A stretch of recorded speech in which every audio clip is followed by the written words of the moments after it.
Read time. Oh my god. Freak. Freak. Chapter 6. Baskerville Hall. Sir Henry Baskerville dan Dr. Mortimer telah siap pada hari yang ditentukan dan kami mulai bersiap pergi ke Devonshire. Mr. Sherlock Holmes mengantarkanku ke stasiun dan memberiku perintah perpisahan terakhirnya dan saran-saran. Aku tidak akan membiasakan Aku tidak akan membiaskan pikiranmu dengan menyarankanmu teori-teori atau kecurigaan-kecurigaan, Watson, katanya.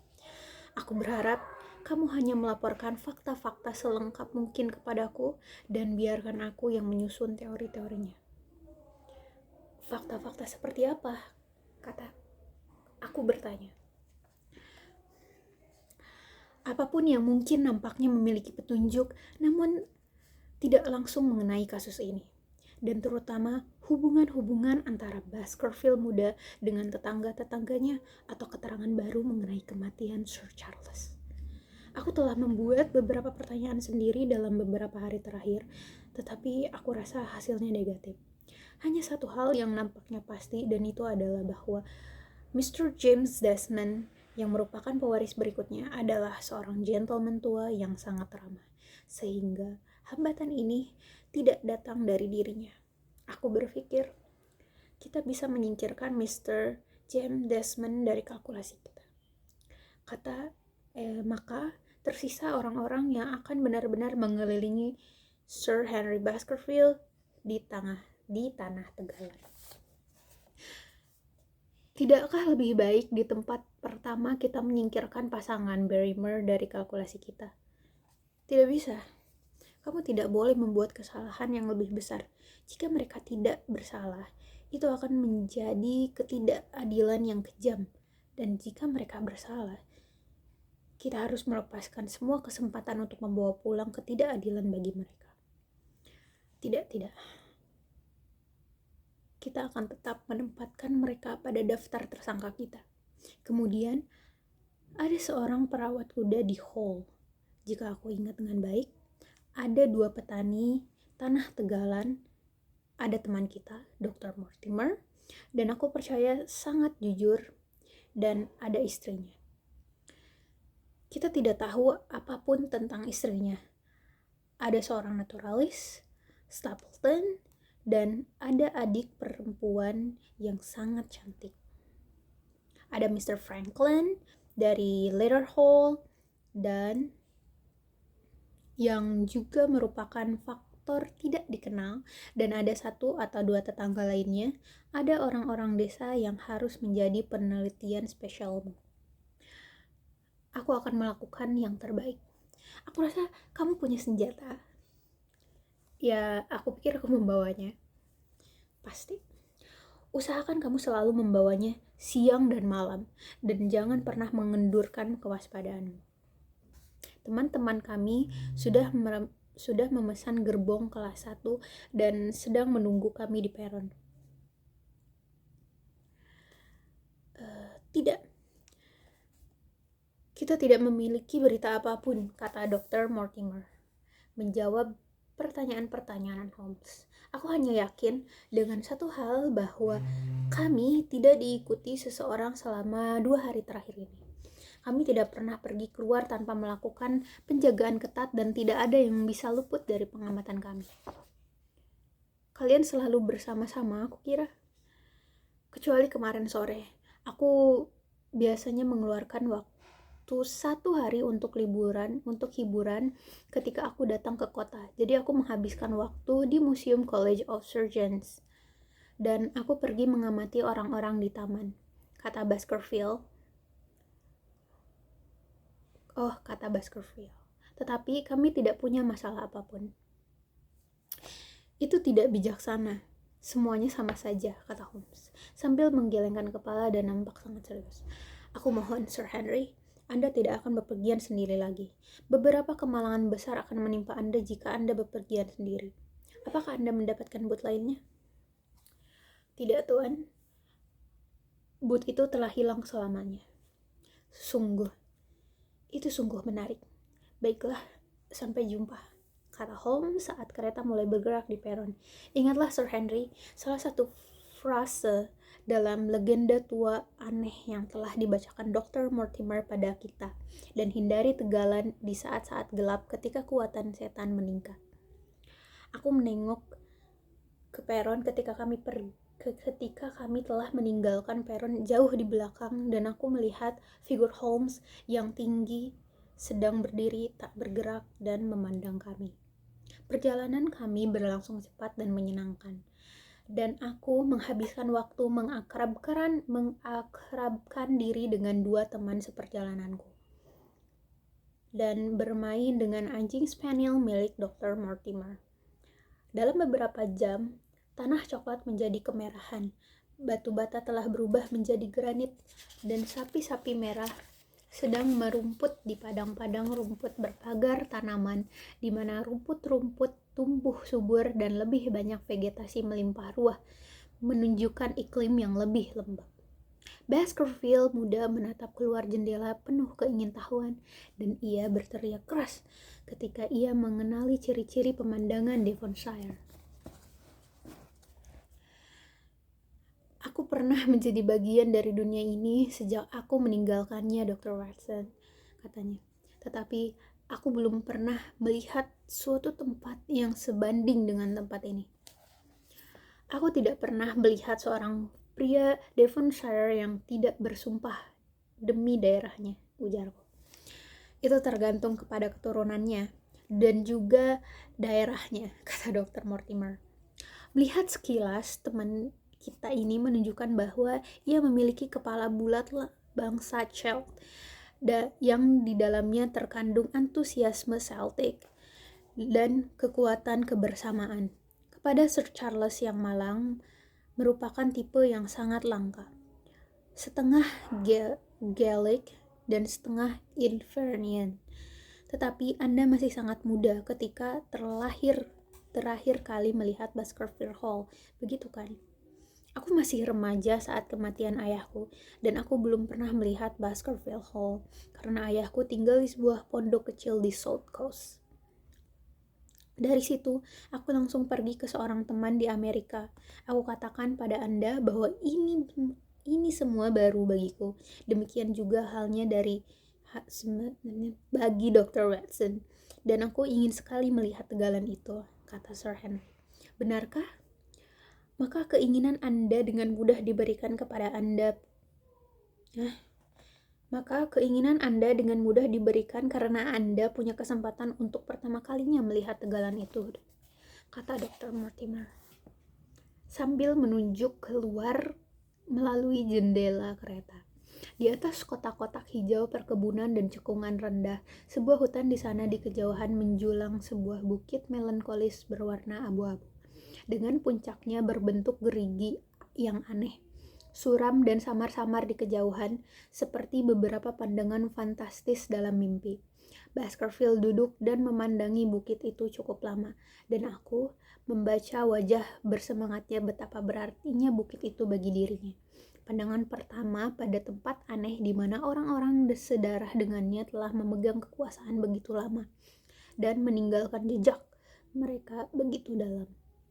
Di sana, ia duduk dengan jaswalnya dan aksen Amerikanya di sudut gerbong kereta api, dan saat aku melihat wajahnya yang gelap dan ekspresif, aku bisa merasakan lebih dalam daripada sebelumnya bahwa ia benar-benar keturunan sejati dari garis panjang orang-orang ahli, bersemangat dan berdarah tinggi. Ada kebanggaan, keberanian, dan kekuatan dalam alis tebal, hidung sensitif, dan mata coklatnya yang besar. Jika sebuah pencarian yang sulit dan berbahaya mengenai tegalan terlarang itu terbentang di hadapan kami, teman kami yang satu ini setidaknya berani mengambil risiko, dan tentu saja ia berani untuk berbagi. Kereta api berhenti di sebuah stasiun pinggir jalan kecil, dan kami semua turun.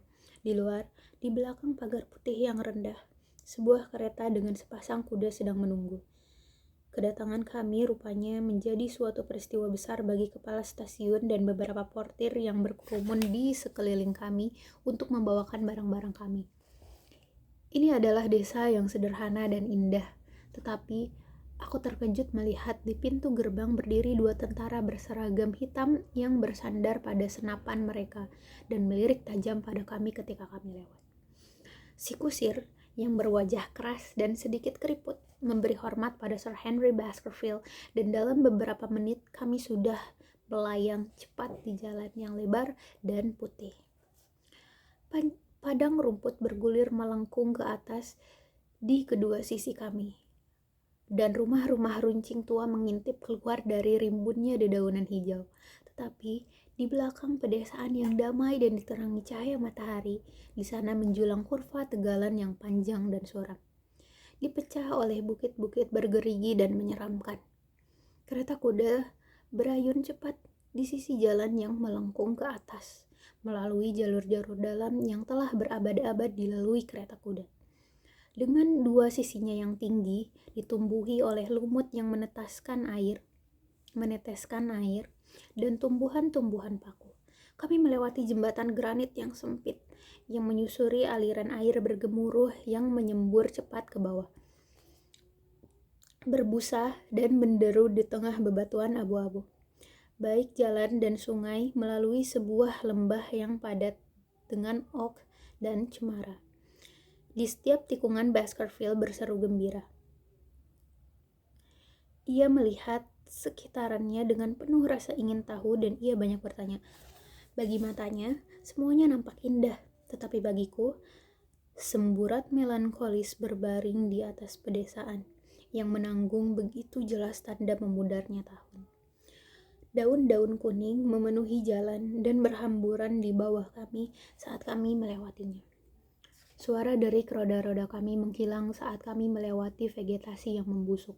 Hadiah yang menyedihkan, seperti terlihat olehku untuk alam yang harus dibuang di hadapan kereta kuda pewaris Baskerville yang kembali. "Hola!" teriak Dr. Mortimer. Halo, teriak Dr. Mortimer. Apa ini? Sebuah kurva curam berbalut tanah menjulang di hadapan kami. Di bagian puncaknya terlihat kaku dan jelas seperti patung orang berkuda berdiri di atas pondasi. Itu adalah seorang tentara berkuda yang gelap dan tegas. Senapannya siap siaga di lengannya. Dia sedang mengawasi jalan yang kami lalui. "Ada apa, Perskins?" tanya Dr. Mortimer. Kusir kami setengah berbalik dari tempat duduknya. "Ada narapidana melarikan diri dari Princeton, Tuan. Ia sudah di luar selama 3 hari sekarang, dan sipir mengawasi setiap jalan dan setiap stasiun. Tetapi mereka belum melihatnya. Para petani sekitar sini tidak menyukai hal ini, Tuan, dan itu adalah fakta." "Lalu siapa narapidana itu?" "Selden, pembunuh dari Notting Hill." Aku ingat kasus itu dengan baik, karena kasus itu adalah salah satu kasus yang menyita perhatian Holmes karena keganasan khas senjatanya dan kebrutalan nakalnya yang telah menandai semua tindakan pembunuhannya. Perubahan hukuman mati bagi dirinya dikarenakan oleh sejumlah keraguan mengenai kewarasannya. Tindakannya begitu mengerikan. Kereta kuda kami telah melewati tanjakan dan di depan kami terhampar tegalan luas dengan bukit-bukitnya yang keriput dan terjal. Angin dingin berhembus dari tegalan dan membuat kami menggigil. Di suatu tempat di sana, di tempat terpencil itu, mengintai pria jahat ini, bersembunyi di liang seperti binatang liar. Hatinya penuh dengan keganasan terhadap seluruh ras yang telah mengusirnya. Angin begitu dingin dan langit mulai gelap. Bahkan, Sir Henry Baskerville terdiam dan menarik mantelnya untuk menutupi badannya rapat-rapat. Kami telah meninggalkan pedesaan subur di belakang dan di bawah kami. Kami melihat ke belakang lagi sekarang. Sinar miring dari matahari yang rendah memudar, aliran benang-benang emas dan bersinar di tanah merah yang baru saja dibajak, dan kekusutan hutan. Jalanan di depan kami semakin suram dan semakin liar pada lereng kemerahan dan lembah-lembah zaitun yang ditaburi dengan batu-batu besar. Lalu kami melewati sebuah pondok yang berdinding dan beratap batu. Tiba-tiba, kami melihat sebuah bangunan berbentuk cangkir yang ditambal dengan tanaman oak kerdil dan fus yang telah terpelintir dan dibengkokkan oleh kemarahan badai selama bertahun-tahun. 2 menara tinggi menjulang di atas pepohonan. Kusir menunjuk dengan cambuknya. "Baskerville Hall," katanya. Baskerville bangkit dan menatap dengan pipi kemerahan dan mata bersinar. Beberapa menit kemudian, kami sampai di pintu gerbang pondok. Labirin dekorasinya yang terbuat dari besi tempa sungguh fantastis, dengan pilar-pilar di kedua sisinya dimakan cuaca, tetapi ditutupi lumut dan dihiasi kepala-kepala celeng Baskerville. Pondoknya berupa reruntuhan granit hitam dan rusuk-rusuknya terbuka dari langit-langit. Tetapi di hadapannya ada sebuah bangunan baru setengah dibangun, hasil pertama dari emas Afrika Selatan Sir Charles. Melalui pintu gerbang kami masuk ke jalan yang mengarah ke bangunan utama, di mana kereta kami berhenti di antara dedaunan dan pohon-pohon tua menjulur cabang-cabangnya sepanjang jalan suram di atas kepala kami. Baskerville bergidik saat ia melihat jalanan di taman yang panjang dan gelap. Rumah Baskerville Hall tampak berkilau seperti hantu di ujung jauh jika dilihat dari jalan taman. "Apakah lorong itu di sini?" ia bertanya dengan suara rendah. Tidak, lorong itu berada di sisi lainnya." Pewaris muda itu menatap sekeliling dengan wajah murung. "Tidak mengherankan pamanku merasa seolah-olah masalah datang kepadanya di tempat seperti ini," kata Baskerville. "Tempat ini cukup menakutkan bagi siapapun.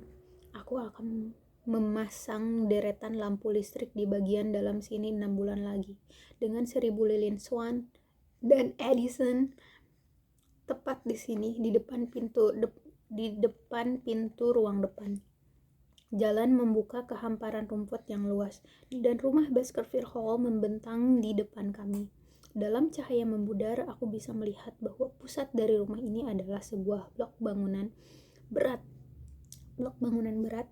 Dari tempat ini, teras menjorok ke depan. Seluruh bagian depan tertutup tanaman ivy. Dari blok pusat ini menjulang 2 pilar yang nampak kuno, berlangit-langit dan ditusuk dengan banyak celah. Di bagian kanan dan kiri menara adalah bangunan sayap yang lebih modern, terbuat dari granit hitam. Cahaya temaram bersinar melalui jendela-jendela dengan pembatas batu vertikal yang cukup tinggi. Udah,